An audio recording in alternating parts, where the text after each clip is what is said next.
తలుపుల్ని నువ్వు తట్టి తెల్లారి పిలిసినట్టుగుంటదే, నన్ను పిలిసినట్టుగుంటదే.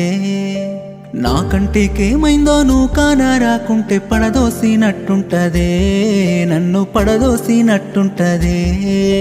నువ్వున్న దూరాన్ని నే సేరలేనంటూ నా మనసుకే నేను చెప్పుకున్నా. ప్రాణాలే నాకున్న శివమల్లె పడి ఉన్నా, నేనందుకే ఇంకా బతికే ఉన్నా. కలిసున్న రోజుల్ని తలుచుకొని పంచ ప్రాణాలే వంచుకొని నువ్వు మళ్ళీ రావాలని ఇల్లాల నిన్ను మరిసిపోకున్నా.